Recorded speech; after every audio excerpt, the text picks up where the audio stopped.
في البدء كان الكلمة والكلمة كان عند الله وكان الكلمة الله.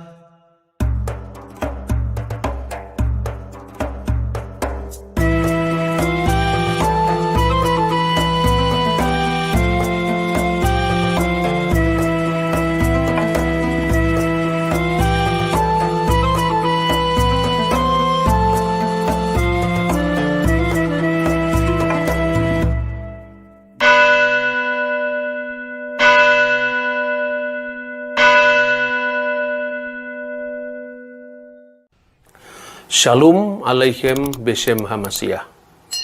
Beberapa hari ini kita dihebohkan dengan penerbitan buku Pendidikan Pancasila dan Kewarganegaraan yang ditulis oleh Zaim Ukrowi dan Ruslinawati, terbit tahun 2021 pada halaman 79.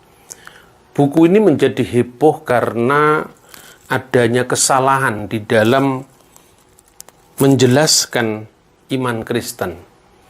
Sebetulnya motivasinya adalah untuk memperkenalkan kepada siswa mengenai ajaran masing-masing agama. Tetapi pada penjelasan tentang Kristen Protestan dan Katolik itu ditulis sangat fatal. Tuhannya ialah Allah, Bunda Maria, dan Yesus Kristus sebagai tiga yang tunggal atau Trinitas. Sementara tentang Katolik juga dituliskan Tuhannya sama dengan Kristen Protestan, yaitu Trinitas Allah, Bunda Maria, dan Yesus Kristus. Nah, saudara-saudara, harus saya kemukakan tidak ada umat Kristen di seluruh dunia. Sebetulnya tidak hanya Katolik dan Protestan, tetapi juga gereja-gereja ortodok yang tumbuh subur di negara-negara Timur Tengah dan Eropa Timur serta Rusia. Tidak pernah ada satupun kelompok Kristen atau gereja Kristiani, baik ortodoks, Katolik maupun Protestan, yang percaya pada Trinitas sebagai Allah, Bunda Maria, dan Yesus Kristus. Sekalipun orang Kristen secara khusus adalah Kristen Katolik dan Kristen Ortodok sangat menghormati Bunda Maria, tapi penghormatan terhadap Bunda Maria ini disebut hiperdulia dan bukan penyembahan terhadap Bunda Maria, apalagi memasukkannya ke dalam ajaran ketuhanan yang disebut Trinitas atau Tritunggal Maha Kudus. Semua gereja Kristen, baik Katolik maupun Protestan maupun gereja Ortodok, Tritunggal itu adalah Bapa, Putra, dan Roh Kudus. Bapa itu merujuk kepada eksistensi Allah, wujud Allah. Dan Putra itu kata kiasan untuk kalimatullah atau firman Allah yang kekal bersama Allah dan berdiam dalam wujud Allah. Dan yang ketiga, Roh Kudus yang tidak lain adalah sumber hidup dalam diri Allah sendiri. Roh Kudus ini bersama firman-Nya kekal bersama Allah di dalam wujudnya yang esa. Oleh karena itu, semua gereja berdoa dengan nama Allah Tritunggal yang lazim diucapkan dalam bahasa Yunani, esto onomato patros, ketu iu ketu agiu pneumatos isteos, amin. Demi nama Bapa dan Putra dan Roh Kudus, Allah yang esa, amin. Atau di dalam bahasa Ibrani, Beshem ha'ab wehaben wiruah hakodes ha Elohim echad, amin. Oleh karena itu, tidak ada satupun yang mengatakan bahwa Tritunggal itu adalah Allah, Bunda Maria, dan Yesus Kristus. Karena viralnya berita ini, dan tentu saja orang Kristen yang imannya disalahpahami akan keberatan karena buku ini sangat mempengaruhi anak didik kita. Bahkan setiap orang yang membaca buku ini, generasi muda, baik Islam maupun Kristen, karena ini buku pelajaran umum PPKN, akan memiliki opini yang sangat keliru dan menyesatkan tentang kekristenan. Nah, saudara-saudara yang saya kasih, bersyukur bahwa Kementerian Pendidikan dan Kebudayaan sudah dengan cepat mereaksi protes ini dan akan menarik buku itu dari peredaran dan akan merevisinya dengan melibatkan ahli-ahli atau para teolog sendiri yang berasal dari Katolik yang diwakili oleh Konferensi Wali Gereja Indonesia dan gereja-gereja Protestan yang diwakili oleh Persekutuan Gereja-Gereja di Indonesia. Tapi pelajaran apa yang bisa kita petik dari kecelakaan sejarah di bidang pendidikan ini? Yang pertama, bahwa kita tidak boleh menilai agama orang lain dari sudut pandang kita. Saya melihat bahwa masih kuatnya paradigma Islam untuk melihat agama Kristen ini yang menjadi sumber dari kesalahpahaman, sekalipun tentu saja mungkin orang yang menulisnya itu tidak menyadarinya.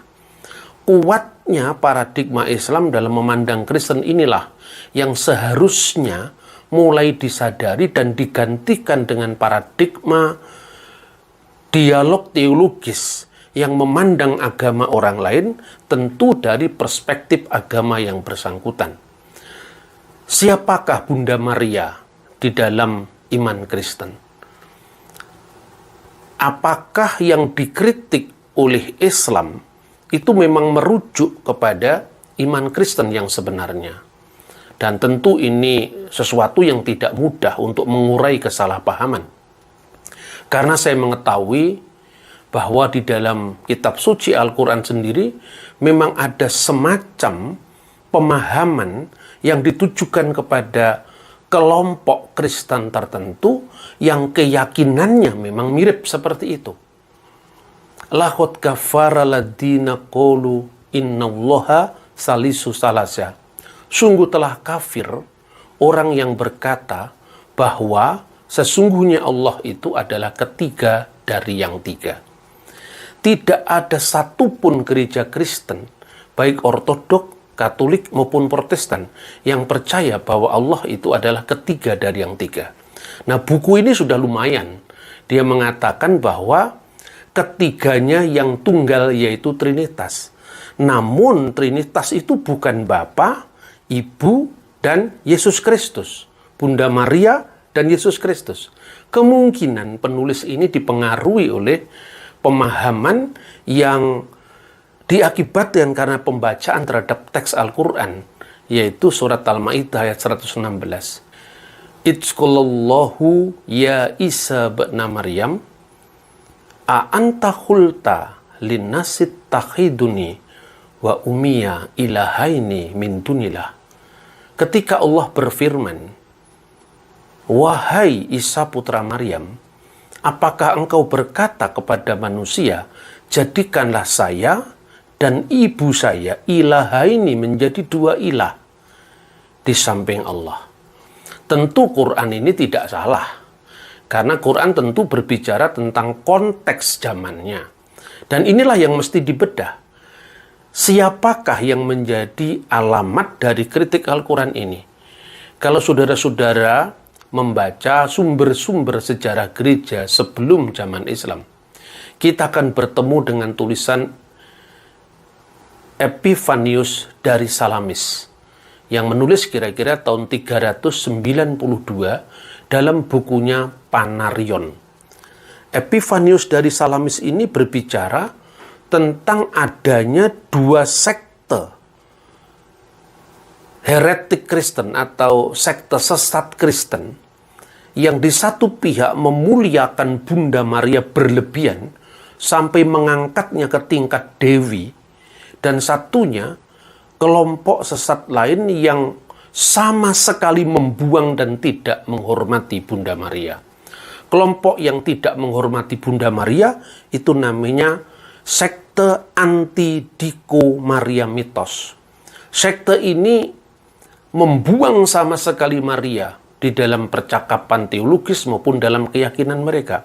Kebalikannya, di dalam buku yang sama, khususnya pada bab yang ke-79, dia mengatakan bahwa waktu itu ada sebuah sekte sesat Kristen yang percaya bahwa Bunda Maria itu sebagai dewi yang harus dipuja dan disembah. Lah, inilah yang dikatakan oleh Epifanius dari Salamis, sebuah sekte ini yang tumbuh subur di negara-negara Arab. Dia menyebut ada wanita-wanita, tines gunaikes ekesi enti Arabia, apoton merontis tratis, yaitu wanita-wanita Arab yang mengajarkan ajaran ganjil di kota Trakis atau Trasia. Bagaimana ajaran ganjil itu? Mereka membuat gerobak yang dihiasi dengan begitu indahnya, lalu meletakkan sebuah roti persembahan yang dalam bahasa Yunani dikenal koliridia. Maka sekte ini disebut koliridianisme. Nah, koliridianisme itu mempercayai bahwa Maria harus disembah. Apa tanggapan orang Kristen seperti Santo Epifanius dari Salamis? Dia dengan tegas mengatakan, "Entibi estu Maria." Kita harus menghormati Bunda Maria. Hodi pater ke ios ke agion pneuma. Tetapi hanyalah Bapa, Putra, dan Roh Kudus, proskunisto, yang harus disembah. Tin Maria mideis proskuneto, dan bukan Maria yang harus disembah. Jadi clear bahwa Bunda Maria sama sekali tidak boleh disembah. Dan yang dikatakan oleh Santo Epifanius dari Salamis ini adalah sekte yang ganjil dan sesat. Mereka mempersembahkan korban berupa roti gulung atas nama sang perawan yang kemudian wanita-wanita itu mengambil bagian dalam ritus itu. Nah, saudara-saudara, tentu banyak sekali tafsir-tafsir Al-Quran yang mendukung pandangan seolah-olah bahwa memang ada penyembahan Maria. Tetapi Maria itu seolah-olah ditempatkan sejajar dengan Tuhan, dan itu tidak pernah terjadi. Tetapi ada sebuah tafsir yang ditulis di dalam nada hormat, sekalipun kita memang berbeda, yaitu tafsir Al-Qasimi, yang mengatakan bahwa apa yang dikritik Al-Quran ini bukan Trinitas Kristen, sebagaimana pemahaman Kristiani Ortodoks bahwa Bapa, Putra, dan Roh Kudus adalah Allah yang esa. Sehingga kita semua berdoa dengan Bismillah walibni warahil kudus al-ilahu wahid. Amin. Demi nama Bapa, Putra, dan Roh Kudus itu adalah Allah yang esa. Amin. Tetapi sebuah sekte yang oleh tafsir Al-Qasimi disebut sebagai sekte Maryamiun, sekte penyembah Maryam. Nah, mungkin karena latar belakang pemahaman sejumlah tafsir Quran atau pandangan-pandangan tradisional dari umat Islam yang mendorong Jaim Ukrawi dan Ruslinawati itu tanpa cross-check terhadap kekristenan, yang sebenarnya lalu memprabayangkan bahwa itulah ajaran Kristen yang sesungguhnya. Nah, siapakah Maria di dalam konteks iman Kristiani? Sebetulnya penghormatan terhadap Bunda Maria itu paralel dengan penghormatan umat Islam terhadap Muhammad. Maaf, saya tidak menyamakan. Tetapi inilah metode paralelisasi di dalam perbandingan agama, seperti yang dahulu diperjuangkan oleh Profesor Muktiali, bahkan sampai sekarang berkembang di sekolah-sekolah Islam, UIN maupun di STT, bahwa sesungguhnya dalam iman Kristen, ini dicatat juga dalam bukunya Sayyid Husin Nasir, dalam buku yang sudah pernah diterjemahkan oleh Gus Dur yang berjudul Islam Antara Cita dan Fakta. Kalau di dalam Islam, firman Allah itu turun atau nuzul menjadi kitab suci Al-Quran. Dan penerimanya adalah Muhammad. Begitu juga di dalam iman Kristen. Karena dalam iman Kristen, kata Sayyid Husain Nasir, bukan firman menjadi kitab Injil. Nah, ini kesalahan juga, makanya dikatakan kitabnya adalah kitab Injil. Kekristenan kitabnya bukan hanya Injil. Injil itu hanya bagian dari perjanjian baru, yaitu Matius, Markus, Lukas, Yohanes. Di perjanjian baru itu ada kisah para rasul, ada surat-surat Katolik, ada surat-surat Rasul Paulus, ada kitab Wahyu. Plus perjanjian lama yang diwarisi dari umat Yahudi. Karena kekristenan memang muncul dari rahim keyahudian yang dikenal dengan kitab Tanakh. Yang oleh orang Kristen karena pemahaman imannya bahwa Mesias itu sudah datang. Dan zamannya Mesias itu akan membarui perjanjian. Tuhan membarui perjanjian dengan umat Israel dan umat Yehuda sesuai dengan nubuat dalam kitab Yeremia pasal 31 ayat 31 yang disebut perjanjian baru, Brit Hadasah. Dan yang lama yang disebut Tanakh termasuk Torah, kitab nabi-nabi dan Ketubim. Itu disebut perjanjian lama karena perjanjian baru sudah datang. Nah, seanalog dengan itulah orang Kristen memahami bukan firman menjadi kitab. Orang Yahudi sendiri mengatakan, Dibre Torah Bileson Bini Adam. Kitab Torah itu berbicara dalam bahasa manusia. Begitu juga kitab Injil. Kita tidak mengenal pewahyuan yang secara langsung diberikan malaikat Jibril kepada nabi-nabi. Nah, mungkin dalam pemahaman Islam seperti ini, Nabi Musa menerima Taurat, Nabi Daud menerima Zabur, Nabi Isa menerima Injil, dan Nabi Muhammad menerima Al-Quran. Dalam pemahaman Islam seperti ini, kemudian penulis memahami orang Kristen seperti pemahamannya tentang agamanya. Dan tentu ini kalau dibiarkan menjadi sebuah bentuk imperialisme doktriner yang menilai agama orang lain dari perspektif agamanya. Orang Kristen pun juga tidak boleh menilai Islam tentang kenabian Muhammad, tentang pewahyuan Quran, tentu dalam perspektif Kristen. Begitu juga Hindu menilai Buddha, Buddha menilai Hindu, Buddha menilai Kristen, dan seterusnya. Karena itu, kalau di dalam Islam penerima wahyu itu Muhammad, di dalam Kristen Bunda Maria. Mengapa? Karena firman menjadi manusia. Pada mulanya adalah firman dan firman itu bersama-sama dengan Allah dan firman itu adalah Allah. Firman dalam iman Kristen itu bukan sekedar kalam secara verbal, tetapi hipostasis ilahi yang berdiam kekal dalam wujud Allah. Melalui hipostasis ilahi itu, Allah menciptakan dengan penuh kuasa, dengan sabdanya, dengan kehendaknya. Sedangkan melalui Roh Kudusnya yang ada dalam diri Allah itu, maka Allah itu bisa berbicara, mendengar, dan berbicara dan mendengar itu sifat orang hidup. Dan sifat hidup itu tentu ada roh dalam dirinya. Inilah pemahaman iman Kristen. Dan ini dibedakan dengan wujud Kristus yang datang ke dunia. Kemanusiaan Yesus itu bukan Allah. Makanya dia berdoa, Eli, Eli lama sabachthani. Makanya dia berkata, Bapa lebih besar daripada aku. Tentu ini merujuk kepada kemanusiaan Yesus. Seanalog ketika umat Islam memahami ada Quran yang kekal dan ada Quran dalam bentuk lafaz bahasa Arab yang temporal, yang bisa rusak. Begitu juga ketika Yesus menjadi manusia, dia yang dibunuh dalam keadaannya sebagai manusia.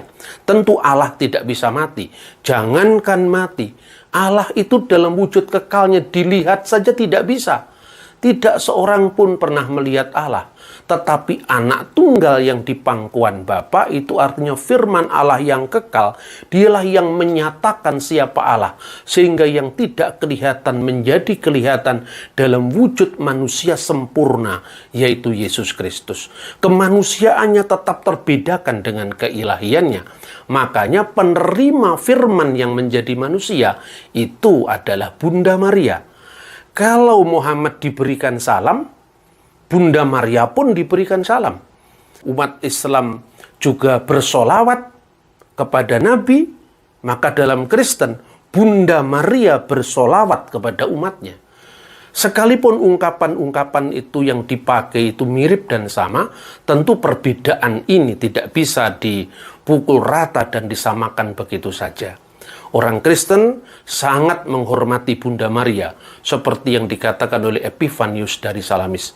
Karena itu orang Kristen purba, orang Kristen kuno memberikan salam pada Bunda Maria. Kalau Anda mendengar di gereja Maroni, di gereja Syriak, itu pujian yang sangat indah sekali, di mana kita menghormati Bunda Maria, yang dikatakan sebagai walidat al-ilah, artinya dia yang memberi lahir kepada firman yang menjadi manusia. Maka kepadanya diberikan salam. Salamu alaik ya Maryam, memtali'atan nikmatan ar-Rabbu ma'aki, mubarakati anti finisai, wa mubarakatun samaratun batniki Yesu al-Masih, ya Maryam al-Khatisah, ya walidatal ilah, soli li ajlina al-ana wa fisaati mautina. Inilah salam Maria dalam bahasa Arab. Tentu Anda sudah paham semua artinya. Nah, sekalipun dalam gereja Protestan juga tidak ada doa salam Maria, tetapi para reformator juga sangat menghormati Maria. Baik itu Martin Luther, Calvin maupun Zwingli. Jadi kiranya insiden ini tidak membuat orang Protestan kemudian jadi menuduh Katolik, atau sebaliknya ini bisa memecah belah antara persaudaraan ekumenis antara Katolik, Ortodok, dan Protestan.